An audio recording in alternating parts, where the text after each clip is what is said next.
Oh. Hi everyone, it's Shah Moore here. I am so excited to be coming to you live. We are interviewing our cover girl, Maz Shermer. So I hope you can all see us. Please, as you come on live, please say hello in the comment box. Let us know that you can see and hear us okay. We want to make sure we're not just sitting here talking to each other, which, mind you, we could probably do anyway. So welcome, Maz. Thank you so much for being live today. My pleasure, absolute pleasure. Looking forward to it. We are going to have a great time. So we're going to wait for a couple of people to jump online and just make sure that the sound's okay. Just going to check all of our tech settings because the technology either works in your favour or against you. So we want to make sure it's working in our favour. Just keep saying technology is my friend, technology is my friend, technology is my friend. I say that a lot. Yeah. Awesome. All right. Well, I can see us on my phone. So we've got a few viewers jumping in now. So if you're just jumping on, hello, let us know who you are and where you're from. And we're going to dive straight into this interview because I know once we get started, we'll be talking for a little while now. There's a lot to cover. So say hello as you jump on. Let us know where you're from and we'll welcome you. So we've got 4 viewers on live. Hello. Who have we got there? I don't know. There is a check. Delay. No, it's it'll come up in the comments in a second. Look, I think let's just dive in. So if you're just tuning in, we are interviewing our YMAG cover girl who's on this gorgeous cover of issue 3, which is on sale now around Australia and in airports. And YMAG, as you know, is all about empowering women to become the best version of themselves. And when we chatted to Maz last year about being on our cover, it was really important that what she does and who she stands for resonated with us as a brand. So we've got Anna from Perth. Welcome. So we needed to make sure there was a fit, and the cover person, obviously, they need to echo our message. And when we chatted with Maz, it just felt so right, like a perfect fitting glove. And, you know, everything you're going to hear today of what she's been through and what she's done and where she's going is amazing. So we were so excited when she said yes and is on our cover. Her story, for those that have read it, you'll know what I'm talking about. Like, it gives you goosebumps. And if you haven't read it, you absolutely need to. There's something in her story for everyone. So without further ado, I'm going to welcome Maz, and we're just going to jump in and start getting going. So Maz, hello. Thank you again for being on live. Hi, Shah. Hi, Anna. I can see Anna. All right. So Maz, tell me about your big why is to set 10 million hearts free. But before we get into that, let's just chat about where you came from. Kind of give us a bit of a background, please. Yeah, well, the 10 million hearts free, it definitely is that big picture that I need to always hold that, especially, you know, I don't necessarily set goals, etc. I find that this really pulls me towards finding the right people and the right, you know, things to do. And where it comes from is wanting to break into generational negative emotional and mental patterning. And I just come from a bloodline where the patterns are, you know, not necessarily positive, and where there's a lot of domestic violence, child sexual abuse, and it just was the norm for us. And I just don't want that for my grandchildren and you know, on into the future, and all my greats. And so I come from growing up in a little place called Flying Fish Point outside of Innisfail in North Queensland. I'm the little girl, but I call myself a little foghorn from Flying Fish Point because an uncle called me foghorn. I had a very boyish voice, you know, deep voice. My nickname was foghorn. But just a little small beach town, and you know, I grew up with really young parents. My father was an immigrant from Germany, and it was kind of like a shotgun wedding. You know, they strapped me into mum's belly to hide me as much as they could, you know, and it was like a shotgun wedding. But so I think that the reason my father just, you know, he just didn't like me. There's no, you can't pussyfoot around that stuff. It just is what it is, and he just really, really didn't like me. So I just grew up really not liking life, I guess. I felt I was always miserable, the odd one out. I always felt like the odd one out. I had a young mum who loved me to bits, and you know, when you're really young, you're consumed with your own life, and I see that now in young parents as well, where you don't really realise that these little children are going to grow up and have their issues. But anyway, yeah, so, you know, yeah, as young as 8, I was just wanting out of this world. I just didn't want to be here. And, yeah, so then I went on and I think it was acting out of not having that father's love that caused me to, you know, just be promiscuous in my young age. As young as 13, I was just searching for love, I think, just searching for some sort of security and some sort of love and acceptance. And, yeah, so I ended up moving out of home really young and ended up in a marriage that, you know, it wasn't best for me, and I kind of knew it, but at the same time, you know, that's what I thought I was worth, the chewing gum under somebody's shoe. And I always say that because that is exactly what I thought of myself. That was my self, you know, my self-valuation. And I was like that till more than 30 years old. I thought that is exactly what I felt like. I felt like I wasn't, you know, the kind of person that somebody really could love. And, yeah, so I was running patterns though, you know, really. The domestic violence, the kind of child sexual abuse, guns at my head. I mean, you know, I was living in hiding because of a guy with a sawn-off shotgun that was chasing me around, you know, trying to track me down. So, you know, for more than, I always say more than 400 days. I don't say a year because I think that a year's nothing. It was 400 evenings. I was sitting at the window just looking outside every night when the kids would go to sleep, just looking for that shiny movement, you know, to think, oh, this is it, this is it. That was kind of the fear and terror I lived with. And that started when I was 26, when I left my ex-husband. And, yeah, so I've been kicked in the head and beat around and women's shelters and so on. So I've had, you know, 32 years really, I would say, was my stuck side of life. Like that's the side of the fence. I was on that side of the fence. And then at 32, I just, there was a line drawn. And then now it's been, you know, 22 years on the other side. So that's kind of a real quick summary there. But, yeah, we can talk about what that time was. I think that's what's more relevant to other people. And, you know, my past story, it was my reality. Every now and then I'm really, really reminded. A dear friend gave me this. One of my beautiful trainers gave me this, and it used to be my screensaver. I'll just share that because that, you know, I feel like that's where I'm coming from all the time, and I'm trying to get that light out. And, you know, there's every now and then there's blocks and then there's all sorts of things. But this is a real reminder for me that, you know, your worth is not even a measurement. There is no such thing. And I think that my message now is to empower other people. I do not want that cycle to continue. I do not want families to experience this and think it's their fault. We all think as a child, you know, it's my fault, I'm a bad girl, I'm not good enough, I'm less worthy than everyone else, I'm dumber, I'm this, I'm that, and you buy into the abuser's words. And you can, you know, that's the thing, that's what we're fighting against. And what we don't realise is epigenetics, that pattern. I mean, I had a gun at my head, but if you actually analyse my bloodline, my mother had a gun at her head on Friday nights. My grandmother was tortured on every night of the week by a mad gunman ex-husband. And, you know, but in them days, you know, that story is actually in my book. But, yeah, it's a pattern. And then, I mean, tell me what's the chances of that, let alone I had several guns at my head by several different people.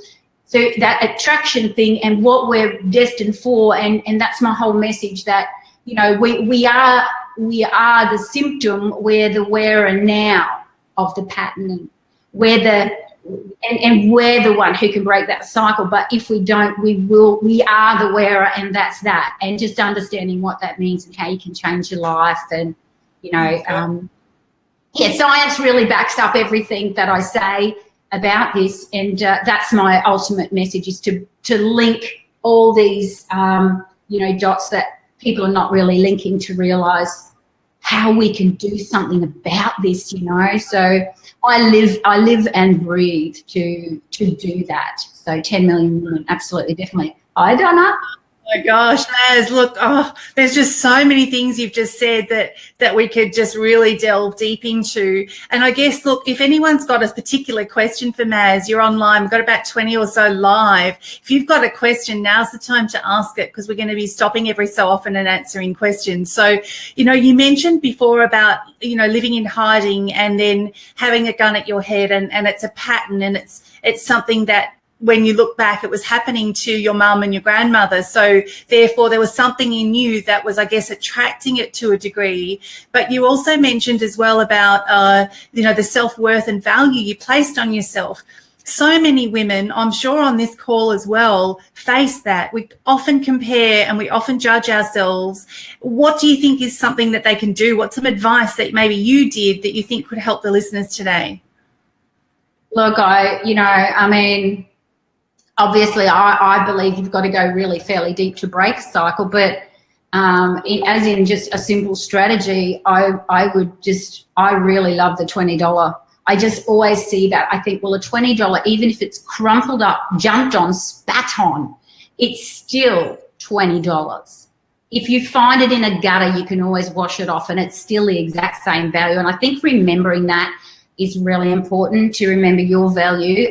There is no such thing as value, and that's what Creatrix brings you into the awareness of, that there is no actual measurements, and that kind of is very, very freeing and sets us free. But I'll also share that my daughter went on and had a gun at her head, and I want to ask you, what's the chance of that? Seriously, what I also realized was the more I rejected it, the more I attracted it, and that's what really frustrated me. I was trying to break the cycle. I didn't want to be, I didn't want to pass it on. I didn't want to be like my parents. I didn't want to be like my family. I didn't want to say the same things to my kids. I didn't want all of that. And so the more I resisted, what I didn't realize was I was feeding energy into the opposite. And now that I've gone off and learned so much, I understand that your linguistics and your thought language is very crucial, because I was saying, I don't want this. I don't want an alcoholic partner. I don't want an abuser. I don't want this to happen to my kids. And, it's the word don't, because our mind thinks in images. There's no image for don't. So it just grabs up around the words don't, and it goes, so it doesn't hear don't. So don't want, abuse. It hears want abuse. So it's just got an image. So whether you do or don't want it, there's an image of abuse. The word abuse is something that is an image. So so what that means is we're all going around with a little TV screen in front of us, and my pictures was the very thing I didn't want. So it's almost like I made it happen more. Oh my gosh. And the more I learned this, the more I was like, what? What am I doing? And ladies that are listening, and guys, if you're listening as well, are you doing this? Like Maz just explained that, and it's something that a lot of us don't realize, that we are attracting. Again, our brain doesn't know the not or the don't word. So if you're saying it, what are you saying to yourself? What are your affirmations or intentions or your own script? Maybe comment in the message box, and we'll read some of them out. And maybe you don't do it now, but what did you do? Because it's amazing when we actually stop that cycle. So I guess the next thing I'd love to cover, Maz, is that was quite like, when you read the story, if you haven't read Maz's story in YMAG, run, don't walk to the newsagent tomorrow and grab yourself a coffee, because it's really detailed and there's so many great things in there. But Maz, when all of that happened, what was your turning point? And I guess the moment that you found your why and decided that's it, that cycle has to stop. How did you shift from being in emergency housing to traveling the world 5-star, doing everything you wanted to do?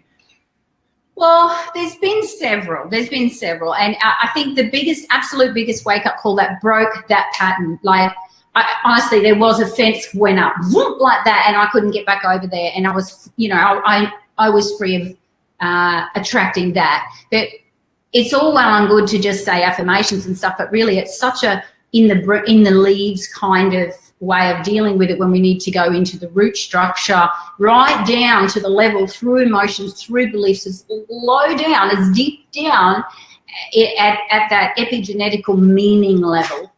And that's what we need to change, is our definition of what something means. And but for me, how I got to know what I needed, like instead of just one belief and some words, it's like I got the whole damn download. And you don't hear of this happening very much, but you do see it in nature. Like we've all seen somebody famous who had like what we call a wake-up call moment, and they might wake up and they're in hospital and they open their eyes and the doctors are standing around and they say, you just had a heart attack. And that person always says the same things. They always say, time stood still and the world went silent. So that time standing still and the world being silent is what happened to me. And so the second time I was fleeing, 6 years after I had lived in hiding and finally come out, in the end I came out and said, shoot me, I can't do it anymore. And he didn't. But many years later, he kept the same pattern. He was just, he was out to make my life miserable anyway.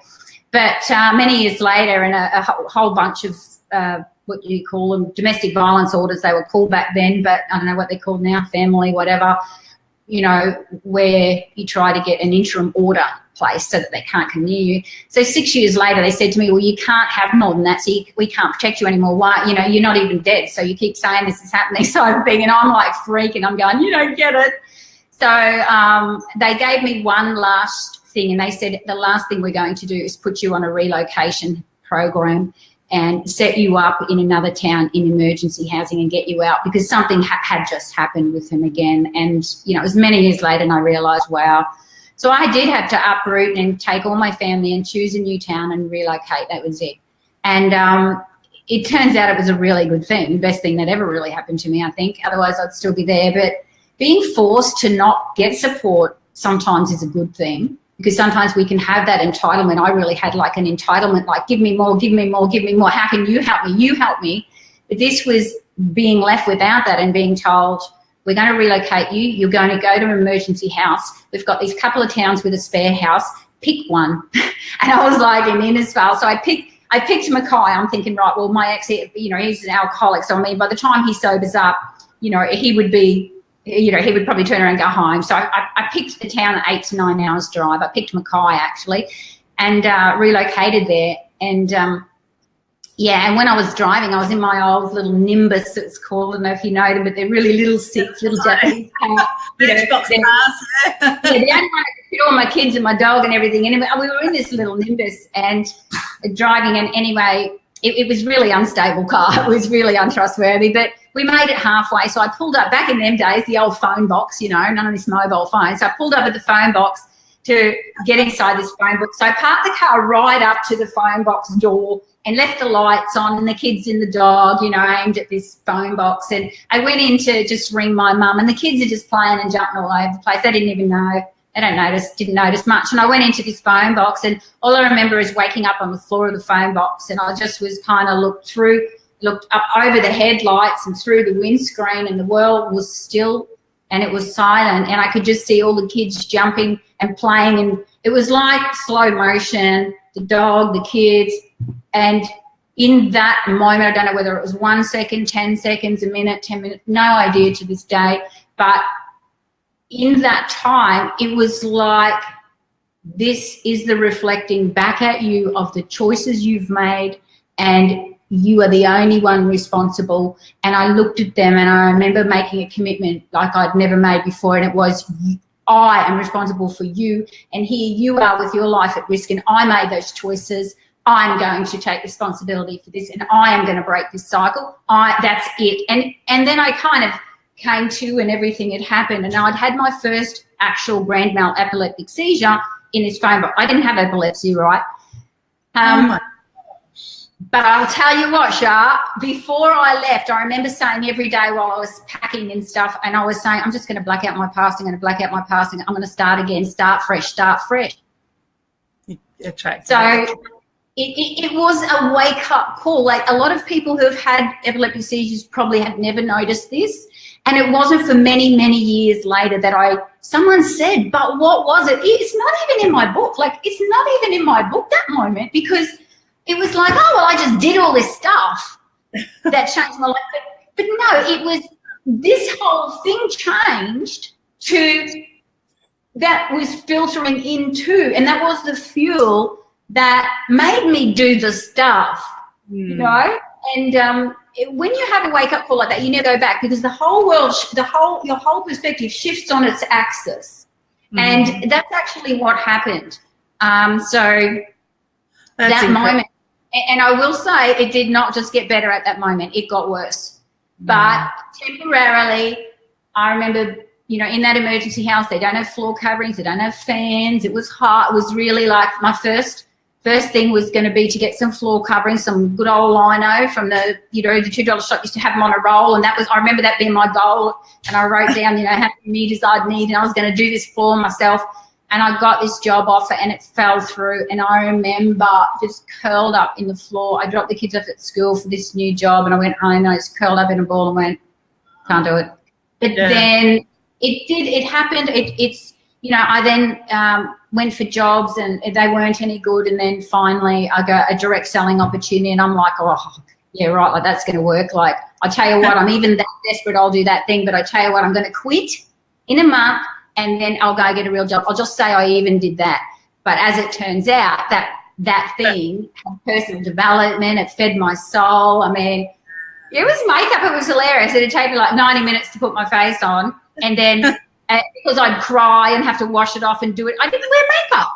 I mean, I'm the person selling Coke who doesn't drink Coke, you know what I mean? And I didn't know where to put all this stuff, but I was, you know, but hey, it was, I finally found people that would respect me when I went out and did this, and I was like, wow, this is really different.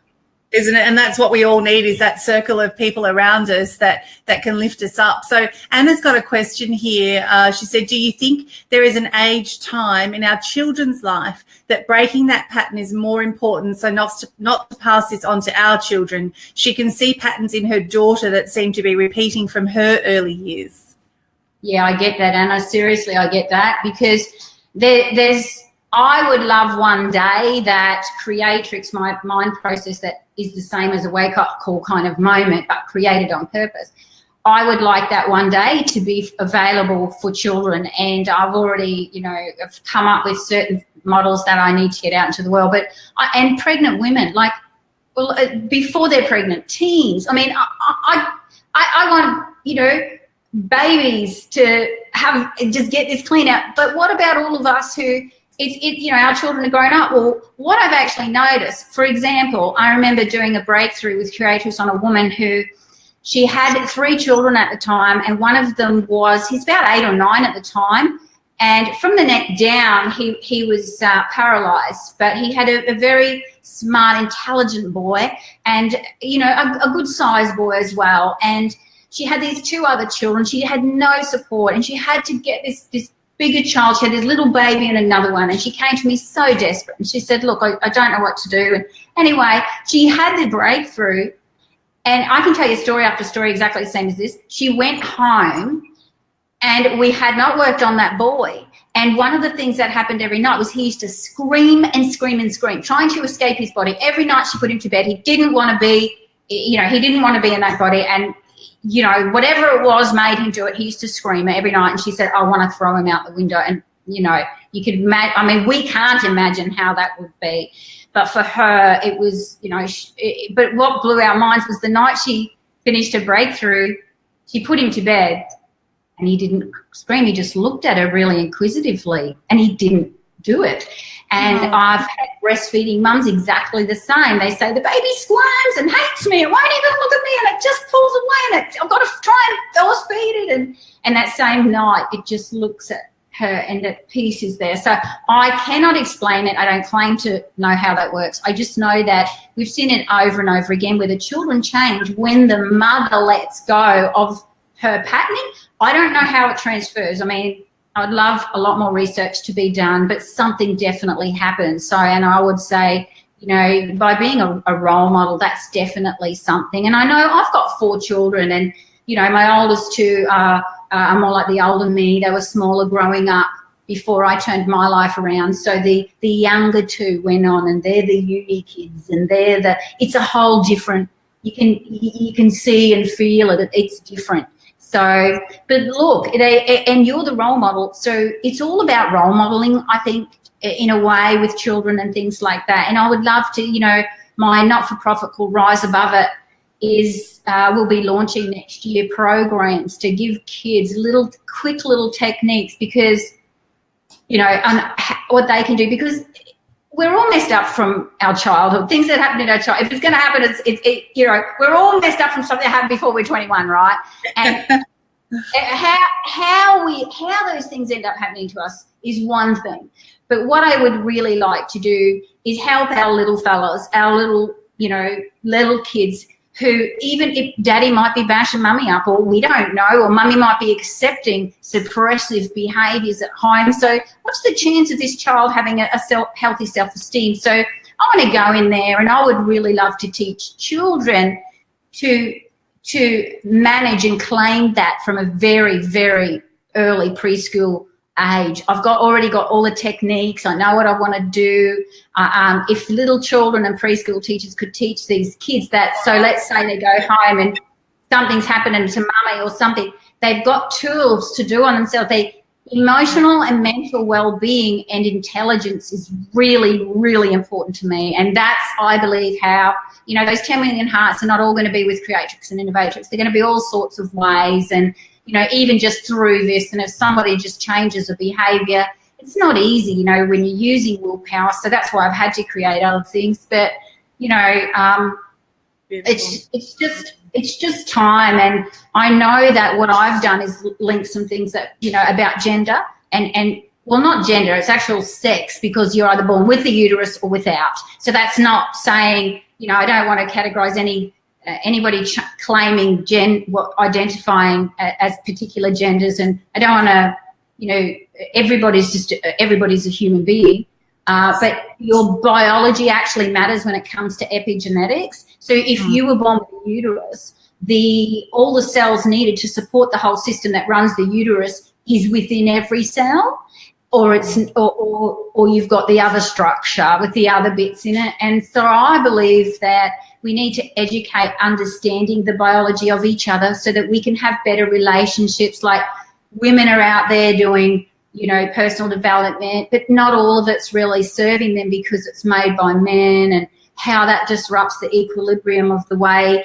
their hormones. I feel like we're all at ship navigating school, how to avoid the rocks and how to hit the target and get from point A to point B. But I really feel that is a masculine model, and we're the ocean, but we're at ship school. It's like we need to be allowed to be the ocean. And I think before we can discover who we are, we've got to know what we are. And yeah, definitely. There's so many gold nuggets in there. Listen, if you're watching, let us know what's working. So we're seeing some comments come through, but let us know what's resonating. Is this making sense? If you've got a question, Kylie Stretton has said, once I got home from Creatrix, my son in a wheelchair with cerebral palsy that cried 24/7 for 6 years straight, stopped crying. He's so much calmer now. I have 4 amazing kids, and they're all so much calmer and happier now. Her household went from chaos to calm. I mean, that's just one, I'm sure, of many. Sheila Bernard has to go. She's in the UK with family. Bye, Sheila. Thanks for joining us. Thanks for joining us from that far away. She said professional interactive live session. She loved it. So that's great. Thanks, Sheila. So look, you've talked about Creatrix a little bit, and some of us on the call know about it, but so many people don't. So you could just give us an idea of, you've touched on it and how it's being used, but just tell us, if someone didn't know anything about it, how would you explain it, Maz? Yeah. Look, it comes from understanding the system, that we are the whole system and not parts of us. And it's just a beautiful process that's done in the mind. It's really gentle. So let's say, well, I don't want to get too negative, but a woman who's been raped or something like that's happened, and these things happen. And so something might be traumatic for her. So to go and talk about that is not what she wants to do. And she might have tried that for a long time, but this is different in that there's no story. You're not even involved in the process. So it's very disassociated, but it's done all in the mind. So the client closes their eyes and there's all these perceptory positions and this whole story, and it's so fictional, but fictitious. So it's not a real, it's not based on something that the frontal cortex brain can actually understand. And we do that on purpose, because the whole idea is you've got to bypass that. That's the part that's causing the problem. So we've got to get back here to the emotional center and create new meaning. So how we do that, and to break the full pattern, is we take them on a journey and they solve problems, and there's a set number of questions, and these questions change their values, their beliefs, their thoughts, their behaviors, everything in one go. And we don't finish until it's very thorough, and the characters and all of this stuff has actually there's no way that makes sense anymore, to the point of it being ridiculous. Then we know we've achieved the outcome. And then, because everything is perception, so when we alter that, where the person is, so for example, this woman who's raped, she opens her eyes. So here she is, she's been showering 3 times a day. She's a mum of 3 kids now. This has been going on for 6 to 9 years. She's been going to psychologists and she's just not getting anywhere, right? So in 90 minutes after Creatrix, she opens her eyes and she says, geez, those guys were effed up, weren't they?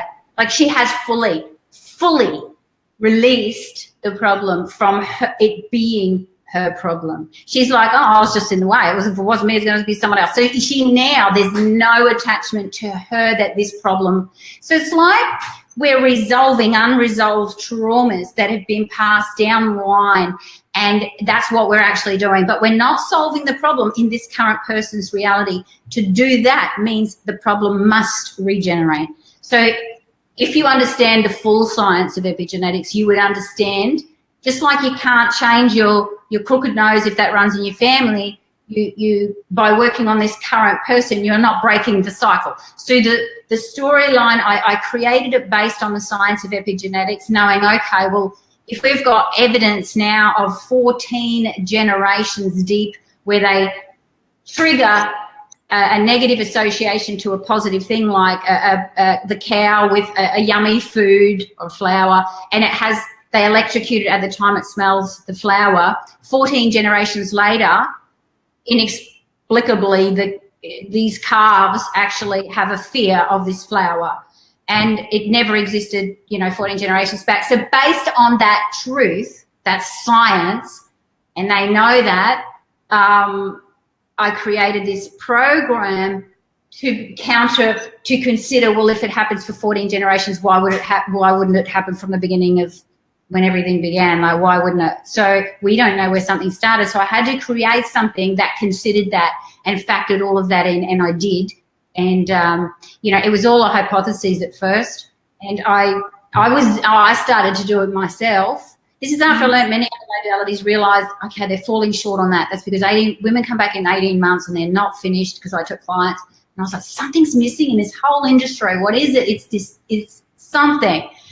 And that's what I believe it was, because I was training business women. I would be flying 5 different countries outside of Australia that I was actually, teaching in and training trainers. And I'm like, why am I giving them everything I know and they're still not doing it? Like, why not? What is missing? I can't keep doing this. I don't feel right. And, I wanted to help the underdog, because that's who I related to. And it got to a point where my leaders would quit. I remember posting flowers, ringing into Flora and saying, drop flowers off. I was giving them flowers for quitting, because I'm going, this is in your best interest. You're not, you need to set yourself free from this pressure to perform. And it was just making her put on weight, and she was miserable and stressed. And I'm like, darling, this is not working, everything I'm teaching you. And that's when I realized this runs deeper, especially for women. And that's when I studied history and understood, the Holocaust of the women that no one talks about. 9 million women were killed. No one talks about it. No one even knows about it. This is our real history. This is why, I can explain in a way that makes sense as to why women feel so suppressed, so separated from who they truly are. And my mission is to bring them back to who they truly are and get rid of that stuff, clean out history. Clean slate. That's what I want.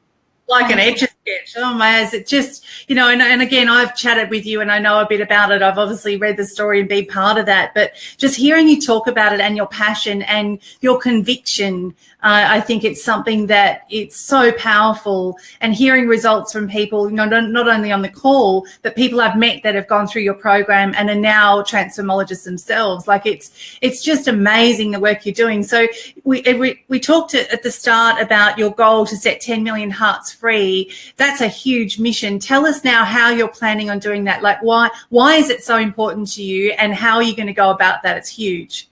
I can't explain why it's so important. It's really one of the, I cannot put it into words except to say I'm being led. I feel that. I can't explain it, and people ask me, I don't have an answer except to say, I don't know. I wake up, I live it, I breathe it.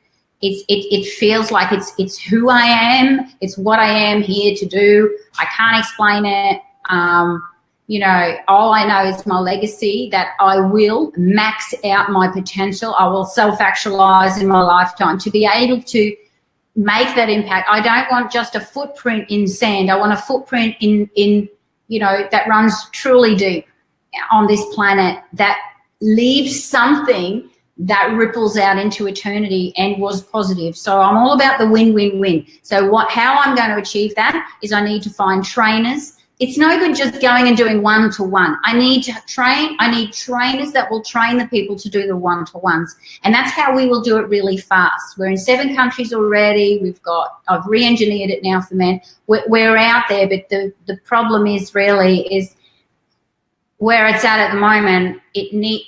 To take it further, I'm thinking big, and I'm going, right, I need trainers, and I call them transformologists, because you're not a facilitator when you do this. You're not a practitioner. You're not a coach. You don't do anything. They undo themselves. You'll just give them that space, and you're the one creating the environment for it by cleaning yourself out. There's certain elements that make a transformologist, somebody that doesn't, the sort of thing that doesn't already exist. And this is where they own their own staff, and they are always getting cleaned out for the benefit of their clients and stuff like that. So it's a unique program. They are supported year round, because I just want to support the women who empower other women and give them the best foundation, and give them the tools, give them the support, keep them cleaned out, give them sisters, give them whatever they need to do their best work. And through them, it will happen that way. So that's it. I'm looking for transformologists, and they are people who are probably already coaches and therapists who finally realise there's something missing out there that doesn't break the pattern long term or go deep enough. So that's amazing. Look, that's incredible. So look, Maz, I know there's going to be questions, and if you're watching this as a recording, please still ask your questions. I'll be jumping in and checking, and I can email Maz and let her know, and she'll be jumping in and checking, so you'll still get them answered, because we want these lives to be really interactive. It's not just about Maz and I chatting. We want to help you, and Maz is amazing, and she wants to help you and set this 10 million hearts free, and you could be one of them. So if you've got a question, don't be shy. Now, if women want to contact you, or men want to contact you, or children want to contact you, Maz, how do they do that? Okay, so what I'm doing is I'm rebranding from Institute of Women International. That's what we're known for. That's where we've got the large following. That's where we've been running everything from. But now that I've re-engineered the process tool for men, I had to upgrade. So globaltransformatrix.com. So globaltransformatrix.com. You'll also find me at mazsherma.com.au, or on Facebook, Global Transformatrix there as well. And I've got something here. I'm really happy if anyone wants to kind of, I'll share hear me. Share that. That's a marathon to help coaches and therapists grow their business in a way that kind of shortcuts the crap that I had to go through to really realize all that really matters at the end of the day. If you're on the planet to transform lives, then we often forget that when we get caught up in the word business and the word I want to be successful in a business. It's not about that. And once you take all that away and you get back to what's truly important and what you're doing and the service you're doing, and if that impacts that person enough, it rewards you, they refer you. You don't even have to worry about business success, money, all of those things. They follow, and that's the female way. And I'd love to give my best stuff to anybody who wants it there. That's fabulous, Maz. Look, it's amazing. I've shared the link for the marathon that Maz talked about, and I will also share all the links in the recording as well. So if you want to reach her, I'll put all the links on how to do that. And look, this has been fabulous, Maz, having you on board. And it just, YMag, like I put this magazine together quite a few years ago now when I was struggling in business, and I wish I'd known more about it. And even if it was there then, I don't know, but Creatrix would have helped me a lot. But, I went broke to BMW after the Queensland floods and really faced a really tough time in my life. So some of you may or may not know my story, but being Indian and engaged at the age of 11 to 15, being told my whole future was dictated to me, supposed to be married at 16, living in Thailand, having kids. And so, I was never encouraged to follow an education, or why you don't need an education to have children and just be a housemate, right? So I had a lot of those things there. So when I faced this, nearly facing bankruptcy basically after the floods, and all of those feelings and emotions and patterns, as you call them, came up for me because in society, in Indian culture, you do as you're told to do, and Indian girls shouldn't amount to anything. They should just say yes and look after the family. So when I'm laying on the bathroom floor at 2:00 in the morning, looking at my life going, they were right. I shouldn't never have attempted to start my own business. Who did I think I was? How did I ever think I was going to do that? I'm not even educated formally, no qualifications. So it was like all of those patterns and limiting beliefs came up. And what got me up off the bathroom floor at 2:00 and decided not to declare bankruptcy was my why. My biggest purpose is to help underprivileged children in Thailand have a chance to choose their destiny, because that's what I was presented with at the age of 15 and a half by my dad that raised me, my Australian father. He looked at me and he basically found out about the arrangement and the engagement, and he said, "Is this what you want?" And I didn't realize until I was in my 20s starting to have my own family that he had presented me an opportunity to choose the rest of my life. And as I got older, I said, I want to pay that forward. So as I was laying there and struggling in business, I'm like, why isn't there a magazine to help me? So walking into a newsagent, looking for something like YMag on the shelf that was empowering, that didn't put anyone else down to make themselves look better, didn't feature gossip and celebrities. It didn't tell me I was too fat or too skinny or too old or too wrinkly. It was just uplifting. I couldn't find anything. So I created YMag online 5 years ago as a digital product. And after 4.5 years and lots of research, I decided it was time to print this product and put it in women's hands. And, we print on beautiful luxe paper. It's a very thick quality product, weighs 500 grams. We want women to devour it and treasure it and kind of love it and keep it for years as a coffee table book. And, having Maz, someone like you on our cover and having you resonate with our readers. And I know you've had some great interest from the magazine for people wanting to be part of your world and be part of your course, because your story and who you are and everything we embody at YMag is a beautiful fit. And I'm so grateful that you are part of our first cover. Thank you so much. And just being able to chat candidly today on the call as well. I think it's great, reading your story, but hearing about you firsthand and your passion. I just think that it's going to go so beautifully for women out there that may have seen you and read about you, but then they can go, wow, I can really hear your conviction to your 10 million hearts. And I just know, I know you'll do it. I know you. I've known you for a long time. Absolutely no, it's done. It's just the universe. As good as done. That's what I say. It's as good as done. The how will come. The how will come. Always does. Absolutely. And the how's not our business, right, Maz? And that's the other thing. People often say, how am I going to do that, Shah? I said, don't worry about that now. Just know why. And ask the right questions to the right people. Do Creatrix yourself as a client. If you love it, then, of course, be a trainer. But do it to clear up anything that you may not know. You could be self-sabotaging. You don't even know it. Not good enough. We've all got not good enough. And that's something we've inherited, throughout our, by just simply being born a female.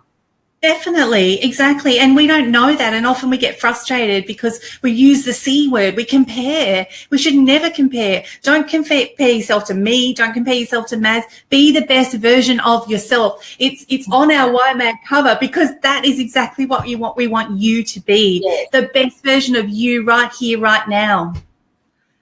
That's exactly unlayer that. You need to unlayer that, and then that's when you can just, you know, be who you are. And how do you know what your gift is if you've got all this stuff layered over the top of that, like a big shell and a mask? You know, we're all like in this big, you know, that was me. I was just, I was so deep within there, like just like that core of an onion. We need to get those layers off so that you can just go like that, you know. Absolutely. And, you know, imagine like I love that gift analogy, and I talk about that a lot as well when I speak. And, you know, imagine if there was the most beautiful gift with the most precious gift inside it under all your dirty washing, for example. Wouldn't you just dig through all that washing and get it done so you can unwrap that gift? That's exactly what this process is all about, and why we find people like Maz to put in our magazine and share this with you is because we want you one by one to peel that dirty washing off that gift, unwrap it and use it. Because guess what? Here's the thing, ladies and gentlemen, you are the only one who has been presented with that gift. That gift has been given to no one else on the planet. That's your why, your purpose, your reason for being here is in that gift. And if you don't unwrap it and your time's up on this planet today, tomorrow, 10 years, 100 years from now, it goes with you. And the world will never get to see that gift. So please don't wait another moment. Unwrap it today. Make a decision right now, like Maz did in that phone box. She made that decision and then her life shifted from there. Make that decision right now today. Please leave us a comment of how you've enjoyed today's webinar. I knew we would flash through 45 minutes in no time at all. Yeah, no, time always, like I said before, like, you know, I live in this bubble of, you know, bring it all in and let's do this thing. And I just work every day and stuff happens and it's always leading in this right direction. And it's all, you know, it's pretty cool. I feel like, you know, I'm not the kind of person that is very structured. I'm very right brain, but you know, it's just another way of doing it, isn't it? Everybody's got their own way. Hey, Ramona, you got rid of your good enough. That's exactly right. And that's when you shone. Look at you, baby. And that's it, you know, you're living life in flow. And that's what happens, ladies and gentlemen, when you are living life in flow. Time doesn't matter, bills don't matter, stress doesn't matter. It just flows and you trust in the universal energy. You do the work, which you need to do, of course, but it's amazing when that happens. So we could chat for hours on here, and we may even have Maz back in a couple of months and just see what's happening in her world and how she's going with her goal. If you'll have the time, Maz, that'd be great. Have you back on. Anything that's empowering, you know, and look, women are dear to my heart because that is what I know well. And you know, like in my business, like I was responsible for training 10,000 women a year in a, you know, at least a couple of times a year. And that's my thing. That's what I want to do. I'm here to help in any way I can. And that's the whole idea. Brilliant. So, look, we're going to put the links in the live. Please leave us a comment. Let us know how it resonated with you today. And Maz, thank you again so much for joining us live today. And we look forward to chatting with you again soon. Thank you, everyone who's watching live or watching the recording. Really appreciate you being here. And we'll see you all again soon. Bye for now. Bye. See you, Sonny. I can see you there. Sonia, Ramona. Who else? Ooh, Kylie. Yeah.